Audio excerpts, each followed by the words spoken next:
outside? Should I run and hide? How do I take my company worldwide? Do you love the law? Did you watch Hee-Haw? What's the weirdest thing that you ever saw? What's it like in court? Favorite sport? Can you help with my book report? Is my hair too long? Am I right or wrong? And do you mind if I sing along to anything? Ask Alan anything in the world. Hello, everyone. Welcome to another edition of Ask Alan. As you can see, Alan is not here. I'm James Crone. I'm Alan's son, and I'm the marketing director for the law firm. I'm here with Beth Okeon, founder of ABO Marketing. She is in charge of our public relations, and she and I tag team a lot on a lot of marketing initiatives for the firm. Beth, how you doing? Doing well. Thank you for having me today. Thank you. I'm glad you're here. I'm glad you're able to be here. For our regular listeners, Alan is helping my brother move into his new apartment in Chattanooga. And kind of a spur of the moment thing. We didn't want to waste a week without a podcast, so we're going to do one where it's Ask James and Beth. We're going to have a fun time. So start with Beth. How did you get started? How did you start up ABO? Just what's your marketing and PR story? Well, I'll tell you, it started a long time ago. I knew I wanted to be in PR and marketing. It actually started way back in 4th grade at Ridgeway Elementary. I was in CLUE. You know what CLUE is? No. They had a program. It was creative learning in a unique environment. And my teacher was Andy Uberall, who I think ended up being the head of the CLUE program for the whole school. But she took me on a field trip. We went to the TV station. And when I saw behind the scenes what happened at the TV station, I knew right then that I wanted to be in public relations for my life. It was just kind of a neat sneak peek for an 8 or 9-year-old kid to see what happens. Those people in the box are real people, and you really got to see how it all functions, and it was a nice trip. So fast forward through school, and I ended up after graduating Indiana, I interviewed and got a job at ServiceMaster. After college, my dad took me to visit people that were in the field I wanted to be in. He took me to see John Malmo, and he took me to see a guy named Steve Good. And Steve Good ended up being one of the leadership team members at ServiceMaster and Terminex for years. And he interviewed and passed my resume along to some folks at ServiceMaster, and I got a job there and was in their marketing department for 6 or 7 years, working at American Home Shield and AmeriSpec and ServiceMaster Clean. And that was a wonderful experience. And after that, started my own company. After getting an experience from the client end, I kind of decided to go to the service provider side of things and start my own firm and help small businesses and nonprofits to get what they need to get their message out and to achieve their mission and their goals. So that's been what I've been doing for 18 years last month. Wow. Mm-hmm. Did you know that Alan failed a creative writing assignment because it was too creative? Oh, wow. I find it hard to believe that he failed at anything, but being too creative, yes, that's something I can see he would be guilty of. Yeah, he got it back and looked as this was too creative, F or D or something. And he reminds us about that almost daily, particularly because my sister's trying to be, she's trying to be a comedian up in Chicago, right. DePaul. And Mm-hmm. so he'll help write her stuff. And he always goes, I was too creative. And my sister's always like, oh, I hadn't heard. All right. I hadn't heard you were too creative. How did you and Alan meet up? So it's funny. The Business Journal did a story on my business. As soon as I started on my own, one of my first clients was ServiceMaster, so Terminex in particular. And they ran a story on it in the Business Journal, the project we were doing. And Alan and his law partner, then Miles, saw the article and gave me a call and said they needed some PR help and would I come into the firm and talk to them. It's funny, it's happening this weekend. It was July 4th weekend when they called me the first time, 18 years ago. And I was on the beach in Florida at my parents' house down there. And I thought, if I want this client, I'm probably going to have to be in Memphis because there were no Zoom calls 18 years ago. So we got in the car the next day and headed back a couple days early, and I met with them at their office in Clark Tower. I'm sure you were up there hundreds of times, and we met, and Alan and I have been working together ever since. That's crazy. My brother and I were temporarily banned from that office for a little bit. What did you do? We were playing judge in my dad's office. He had little gavels. I think he's got one, and he's got one right up there. Yes. And we were sentencing each other to jail or prison or whatever when you're little. And Right. banging on the wood, and somebody walked in that worked with Miles and just like let us have it. And my grandfather was there and never stopped us. All right. So I remember Miles's people banned us temporarily, unless there was an emergency of why we needed to be there. Okay. So the ban was eventually lifted. It was lifted, yes. That's and good. if there was nowhere else for us to go, we could be there, but we had to be silent. That does not sound like fun. It was not fun. Not when you're like 8 and 5. Right. How old Charlie was. All right. You're also really into music. You're a musician. What all kind of stuff do you play? You did create the Ask Alan theme song. I did create the Ask Alan theme song, and the final version was just finished last night, as you know. Oh, yes. And, my father was musical, and all my sisters are musical. And so I don't have a whole lot of formal training, but these days, with computer programs, anything from GarageBand to other programs, you can record and put down your stuff. And with MIDI keyboards that hook up to the computer, you can play almost any instrument, even if you don't play that instrument. So that's been real nice. But yeah, I do have a little band with my sister and my sister Molly and 2 other members. We are the Zoo Girls. It's Zoo Girls Music. And we have fun, play at little coffee shops around town, or Imagine Vegan Cafe, the farmers market, places like that when they're open. But like many other people, we haven't been playing live music for a little while, so I've been doing a little more production projects. I do some music for film. I've done some of the soundtracks for some of Willie Bearden's films, documentaries, things like that, and that's been a really good time. I love working on that. Are y'all on like Spotify or anything? No, you're lucky I'm on a Zoom call. But yeah, we'll figure that stuff out. Probably Anna, who's one of the younger members in our band, she probably knows how to do all of that, but we'll get there. We love playing out with audiences and writing songs, and so we'll figure out the electronic side of things as we go.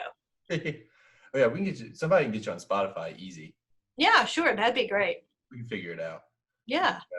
So you are also a member of the Jewish Community Center, where I play basketball. Yes. And I've seen lately you've been hanging out over there. Going swimming. So I know that swimming is a big stress reliever for you. Yes.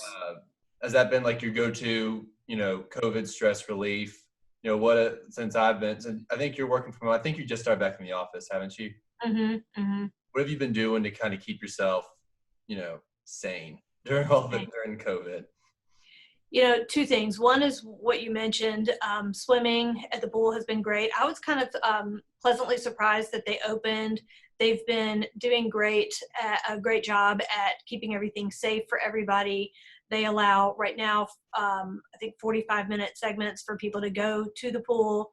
The chairs are about 8 or 10 feet apart each. You can't move them. They clean everything between the 45-minute segments. So yeah, swimming there has been great for stress release. My first job ever was a lifeguard there when I was younger, and it was the best job. I mean, I can't think of a better job. And it was just so much fun. And, I got into swimming laps then and now do some of that and some of the water walking. They've got a lazy river there. And so that's really fun. And it's just, it's like a little oasis in the middle of the city, and they're doing such a good job with the COVID stuff. All the staff has been real friendly and careful, and they sanitize everything all the time. So I feel pretty good going there. That's cool. The other thing is I adopted a new dog, as you know, on March 10th, like right as COVID took off. Her name is Beignet, and she's a border collie. And she's fantastic. And it gave my other dog, Poppy, who's about a 10-year-old Aussie, a playmate. And so they've been able to keep each other company, as I've not been able to take them to the dog parks, which are closed except for Shelby Farms because it's big enough, but the other smaller dog parks are closed. And so it's been nice for them to have each other and for me to have them around the house. That's good. We, my girlfriend's got those two big standard poodles. Right. And they keep me very, very stressed. Yeah.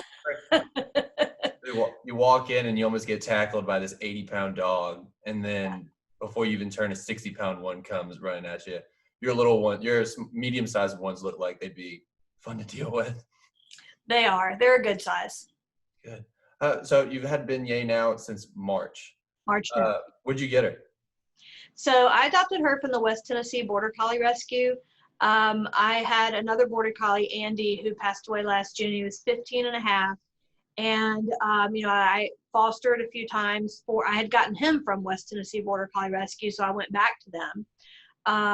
I fostered a few I waited until about November. I just wasn't ready, to have another dog in the house besides Poppy. And about November, around Thanksgiving, started fostering again. I fostered 2 or 3 for them. And when Beignet's picture came across the screen, I was like, uh-oh. That feeling where you're like, this is the one.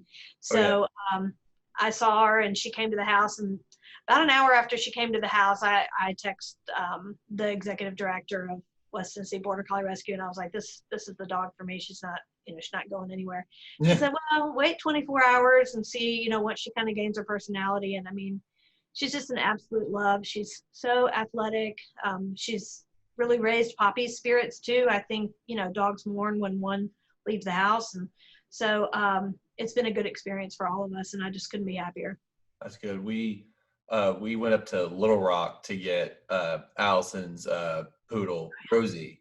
Yes. And we follow their website all the time just for fun. And they just had another batch of red puppies, of the red poodle. Really? And so Allison's like, Allison's walking up to her mom like, we have to get these now. Yes. Yeah. My mom's like, over my dead body, will we get another dog? But will you get one, James? I need a place to put it first. Yeah. My mother will not allow a dog in our house, period. Every day could be bring your dog to work day. I would love that, but I don't think Bell's allows dogs very much in this building anyway. That's true.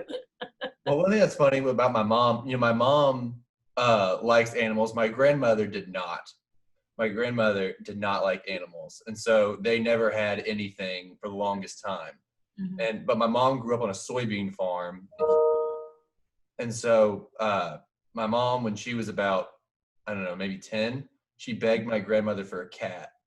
And my grandmother goes, all right, if you pray hard enough and God gives you a cat, you can keep it. So mom was like, fine. And so she like prayed on her front stoop every day, and a cat with a broken tail walked up. No way. Yeah, so she walked into my grandparents' house, going just boom, got it. Yeah. What now? What's your move, grandma? Right. Gotcha. And so my grandmother was like, okay, you can keep it, but it's an outdoor cat. All right. So my mom had a cat, and she's like super allergic to him now. But the cat kept getting pregnant, and never got fixed. It was on a farm. And so at one point they had over like 40 cats running around their farm. And my grandfather was cool with it because it solved the rodent problem. That's true. But my grandmother I can only imagine what she felt about having all those animals running around over her. You had to open one screen door on the opposite side of the house to go out of the door you wanted to, because the cats would flood it thinking they were going to get food. Oh. You had to like tag team going in and out because you couldn't get through them if they thought you were bringing food out. Mm-hmm. Oh goodness. Well, I guess that's what was meant to be. That's what's meant to be. I can only imagine my mom just being like, haha, I got it in your face. Now, Beth, you and I are a part of an office trivia team. We are. With the best name. That's at Tube City. City. You came up with it. Now, you and I are not the MVPs of that team. We're not, no way. And we like the office quite a bit, but your sister. Mags got us beat. She's got us beat. She says she has no idea what she's going to do when it goes off Netflix in 2021. I just cleaned out all my DVDs and I found out that I have a lot of them. They were one of maybe 2 or 3 types of DVDs I did not give away. Oh, good. Good. So I have lots of those. I saw that right now you can like if you have Xfinity, you get the Peacock, the NBC streaming. Oh, yes. Right. Mm-hmm. For free currently. So I'll be interested to see if that changes once The Office hits. But hopefully we'll be able to just roll with that. But I have some trivia questions for you because you've stumped me the last few rounds. We've gone via email. I may not get these, and you're going to be tougher than Cerrito, I bet. Cerrito. Oh, no, he's tough. Well, let me think. Our best finish was tied for 3rd, and we only missed 2 questions out of 30, right? Now, that's true. And in our defense, most times we have lost, there are teams who have gotten perfect scores, and they come with pre-made T-shirts. They do. Yes. They do. Scott Schrute 2020, things like that. That's a big So they're serious about it. We're serious, but they're even more serious. And plus, they have like teams of 8, and we have about a team of 4-ish. Mm-hmm. And really, one of them is usually just, I'm hanging out to have fun. It's usually you, me, and Mags are the ones that are really playing. Yes. I would think so. I mean, the other people take it seriously. But yeah, I mean, I've got some good ones. I've got some good ones. Let's see. Because you beat me the last couple of times. Well, first off, what song was Jan singing to her daughter in the conference room? You got me with this one. Oh, Son of a Preacher Man. That's right. Yep. Way off key too. Way off key. On purpose, way off key, but it was way off key. My sister likes to watch that one, and as soon as she goes, ooh, key change. Right. He's wrong. Yeah. Wrong key. All right, here we go. D'Angelo Vickers. What is the name of his assistant that he hires? Oh, the model girl, right? Yes. That worked at, was it Abercrombie? No, she worked at Anthropology. Anthropology, that's right. But what's her name? Is it like Claire? There's no way. What was it? Jordan. There was no way I was going to come up with that. Oh, goodness. Go for 1. You got 5 more. Where did Charles Minor work before Dunder Mifflin? Steel. Something Steel, right? Yeah. Something Steel. Uh-huh. Is it a city name like Pittsburgh Steel? No, it might be a name of a city. I haven't heard of it, but it might be a name of a city in Pennsylvania. Of course, I'm thinking of Nucor Steel because it's something Steel. I'm impressed you got something Steel. Yeah, I remember him saying that. What was it? Satakoy Steel. Satakoy Steel. Remember, because steel's not like paper. You can't put paper in a furnace or you'll ruin it. You have to say it while you're half crying, though, like Michael did. You'll ruin it. Right. Right. What is Joan Bennett's book titled? Oh, gosh. The one where Jim takes the audiobook to prank Gabe. Right. Let's see. It's not Somehow I Manage because that's Michael. That's Michael's. It's Joe Bennett's book.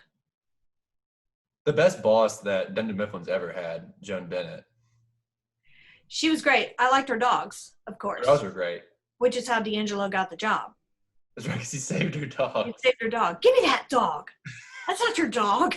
That's how he could psych himself up by yelling at puppies in a pet store before he and Andy go on a sales call. Yeah. I'm not going to think of Joe Bennett's book. You gave me all stumpers. Take a good look. Take a good look. The Joan Bennett story. That's good. All right, this one I think you could get. What is the name of Danny Cordray's bar? Oh.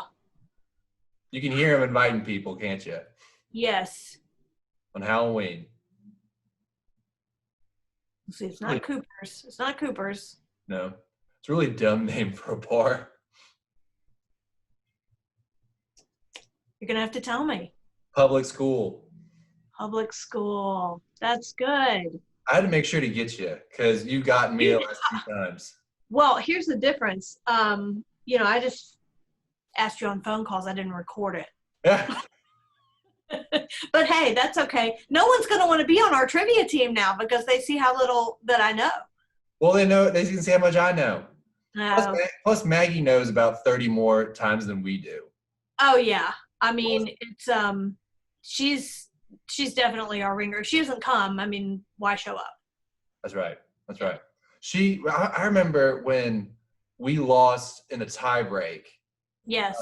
And then we were the only team that lost in the tie break of 4 teams. Yep. And then the other 3 teams, they're like, okay, whoever can get this closest. What age did Ryan start eating cheese from the stem of those like stick cheese things? String cheese. Yeah.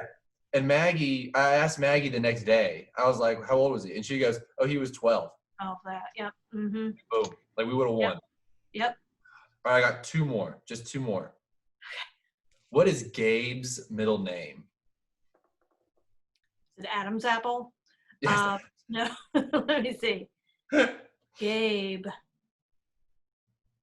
Golly, James. Adam's apple. I know Dwight's middle name. It's Kurt. Kurt. So does Jim. Jim does, yeah. Jim knows it. He surprised himself. Gabe's middle name. No one says it once. Tell me. Susan. That's awful. Gabriel Susan Lewis. He tells that to Dwight when Dwight drives down to Tallahassee. Perfect. All right, your last one. How old was Helene when Michael broke up with her on her birthday? Right. Yes. You mean when he says he's robbing the grave and not the cradle? If anything, I'm robbing the grave. Let me see. Gosh, I remember they're saying that she's coming up on like 60, right? Yeah. Yeah, you're on it. It's under 60. Yeah, so I think she's like 57 or 58. It's 58. Okay. Awesome. Finish strong. Finish strong. Good Lord. See, this is why you have a team, though, for trivia, because you can talk it out, and then the person who has all of the excitement but none of the brains gets to, round everybody up and get you there. But it takes everybody to make a winning team. Well, you got smell-o-vision that one time. There was a question. There was a question once where it was like, "What's the first Office episode that will be aired on smell-o-vision on like some like third-party cable station?" And you were like, "It has to be the dinner party episode." Yes. It has to be. Well, and I was thinking about that one or Pretzel Day, Right. but the dinner party is much better. Best part of that one is Michael dipping the meat into the wine with his fork because he has sensitive teeth. Oh, I disagree. It's when he puts the TV into the wall. We're both wrong. You want to know what it is? Is it the Hunted? Snip, snap, snip, snap. That's the best. That's the best. I mean, I lost it when he just shoves the TV 1 inch back. Right. Yeah. When there's people in the room, boom. I'll Right. just stand here for hours and just watch TV. Good luck paying me back on your $0 a year salary, babe, when she breaks it. And then she's like gluing the Dundee back together. They are so funny. Serenity by Jan. One of the most underrated lines though from that episode that no one ever talks about is when the cops show up. And when Dwight's like, "What's the problem, officers?" And they're like, "Not now, Dwight. Right. Leave me alone. Yes. We all know you." Right. What a great show. I mean, sometimes at the end of a long work day, seriously, I'll go home and I'm watching. You asked me what keeps me sane during COVID too. If you go home and you sit down and you get your dinner ready and you turn on the TV and you look at the guide and it's office, you're like, everything's going to be good. Yeah, it's a good night. Good day. I mean, that also watching The Office a lot makes you appreciate not working in an office. Like working from home. So I have to deal with these people. Yeah, it's true. And a lot of what they make fun of is funny, but it actually happens. A lot of that stuff happens in workplaces of that size and bigger. It's really something. Have you ever listened to the Office Ladies podcast? Yes, with Angela and Pam. Yes. Yep. Mm-hmm. Excellent. It's excellent. Yeah. On the latest one, which was the initiation episode, when when Dwight takes Ryan to the beet farm for the first time, we learn about all the ins and outs of just that episode. And BJ Novak came on and talked about what it's like being a writer on the show. Right. Which was fascinating, just to kind of peel the curtain back a little bit on all that stuff. And he said that Greg Daniels made all the writers go to different small businesses in Los Angeles for like a month. Smart. Just to try to get ideas. And one of them, they brought in like a taco cart or like a food truck or something as like a morale booster. And they all lost their minds. And that's where Pretzel Day came from. Really? Yeah. And they went to one paper company too. Like Greg Daniels was thorough. That is hilarious. I love it. And it is the truth. I mean, when you're, stuck inside writing on a computer or doing what you're doing, the little things can make all the difference, the little breaks and things like that. It is hard for me to not be scared of Angela though, because she never breaks character on the show. Right. Maybe twice she's really nice about something that had to do with a cat, but she was scary. She's a scary character. She was mean. Yeah. That's funny. And she's like super, how different she is in real life is just crazy. Mm-hmm. I told that to my mom, who, as you know, is a great former actress in Arkansas Community Theater. And when I said that to her, she was like, well, she is an actress. And I said, well, Mom, I'm just appreciative of her profession and how good she is at it. Yes, if she's so different in real life, then she's doing a really good job acting. Good thing she wasn't too creative. That's right. Wasn't too creative. Had you ever heard that story before? No, but I feel certain that now we'll be talking about something. It sounds to me like he just had too narrow-minded of a teacher. I think so. Yeah. I don't know what it was. Like Alan was, and still is, insanely creative. Mm-hmm. Like the idea of, and plus I can't imagine a creative writing teacher being like, no, I gotta rein you in. Right. You would think that, you'd just be thrilled that somebody was actually trying. Mm-hmm. Mm-hmm.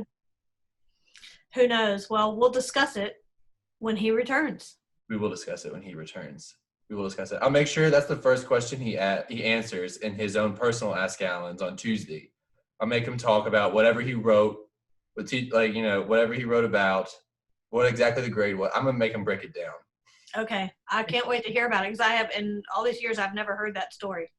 Good. And then the last thing I want to talk to you about is you got stumped on your trash can debate. I cannot believe you're bringing this up. You were the one, you were so certain about your trash, and Alan squashed it on Ask Alan. Yes, he ruined my life because when we, another thing that we've done to keep ourselves sane during COVID and quarantine is my best friend Sam and I have walked over to our neighbor's house, Sean and Anna Kelly, pretty much every evening. They live down the street from us, and talked to them outside and, waved to them. And one night it was trash day, and Anna went to take the trash down, and Sean says, no, you're supposed to put the handle by the street. And Anna and I said, no, the can says on it, this side towards the street. So then I look it up and Sam, he's agreeing with Sean, and of course Anna and I are agreeing with each other. And so I look up on the website for the city, and it says the lid towards the street, just like it says. Mm-hmm. So I'm so sure of myself. So of course I take it a step further and ask Alan to answer that question in the show, so that I can have further evidence that we're doing it correctly. He tells me the opposite, and I'm like, that can't be right. So then he calls the head of public works, asks him, he says the boys are right. And so yeah, I proved myself wrong. And Sam has never listened to that episode. He has never listened to that one, and I can almost guarantee you he will never listen to this one. Well, I already knew you wouldn't let him watch this one anyway. Right. That's the only reason I brought it up. I know that you would never allow him to watch anything that you were on. He doesn't watch the stuff I tell him to watch, so he's not going to watch the stuff that I don't tell him to watch. Well, he doesn't even like The Office. I don't know how y'all function. He doesn't like The Office. He says, and you have to understand, he's started at the beginning like you would. Yep. And the first 4 or 5 episodes are very hard to stomach. They haven't gotten it down yet. And Michael, you don't have quite the endearing feelings towards him yet because you don't understand him, and he's a little cringy to watch. And once they get it, I told him just to start either at episode 6 or somewhere in the first season, or just start at season 2 and then come back and circle back to season 1. I appreciate season 1 a lot, but I can understand how somebody would have trouble getting into the show.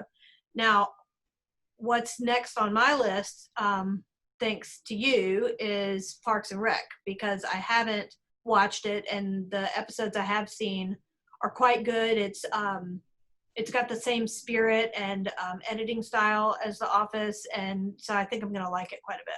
It's an excellent show. Ron Swanson is a top 3 character all time, in my opinion. Ron Swanson is amazing. Mm. My girlfriend watches Parks and Rec to go to sleep literally every day. So Really? so I've now watched it maybe as many times as I've watched The Office now. I watched both of them live. Mm-hmm. I picked up The Office season 4 live when I was old enough to watch it. Mm-hmm. And then Parks and Rec started up right around that same time. So I watched it all the way through live the first time. And then, but then I can never really watch Parks and Rec again until I was dating Allison. And then now I've probably watched it like 5 times. I watched one episode the other day, and this is where I decided it was a good one. It was, and I don't know where this is in the seasons, but it was the Bye Bye Little Sebastian. Oh, man. Yeah. So it's a good episode, and I thought, I could really get into this show. Your first one was Bye Bye Little Sebastian? Mm-hmm. Man. I mean, it's a strong start. Once you get back to that episode, it's going to make that episode be just even more amazing than it already was. So you saw Ron's hair get lit on fire? Yes.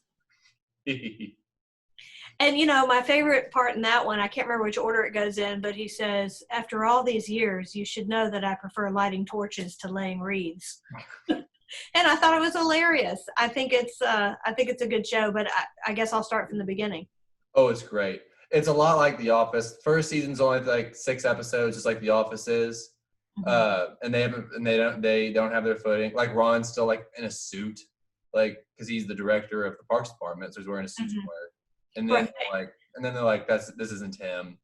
Yeah. And Leslie, they make Leslie both more like over the top, but also kind of rein her in at the same time later on. So yeah, once second season hits, it's really good. And then when Adam Scott and Rob Lowe show up, that's really what puts it over the top.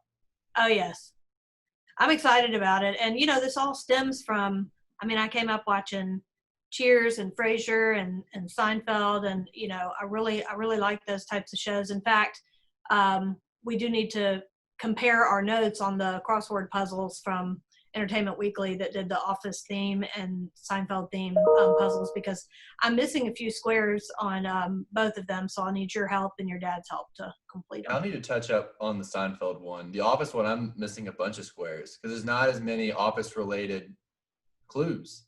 I agree. The Seinfeld one was mainly Seinfeld clues, and the Office one was about 30% Office clues and the rest just normal clues. Yeah, one of them was like the actor for Oscar of House. I was like, I never watched House. Right. Why is this in the Office crossword? Made me angry. Well, now we're in real trouble because I know we're stuck on the same section. But we'll figure it out together. All right. Well, thank you, Beth. I really appreciate you coming on the show. Like I said, I really appreciate this. I was worried about getting an episode out with Alan being gone. Right. I knew you'd step up for me because we're teammates. I loved it. Thank you for having me. I'm so excited. Good. But this also was primarily your idea, was Ask Alan. You're the one that came up with the name. That's true. We, you know, he was trying to think of a way to continue to get the word out to folks, and here we are. Ask Alan. Here we are. Man, it's been a crazy ride. Well, That's thank right. you again, Beth. Really appreciate it. Everybody, if you haven't followed ABO Marketing on Facebook, you should go do that. And if you ever need any PR work, Beth is the person to go to. And the only person, in my opinion, in the whole city. Aw. Thank you again, Beth. I'm sure I'll talk to you probably later today. Okay, sounds good. Thanks, James. Thank y'all for joining us. Bye.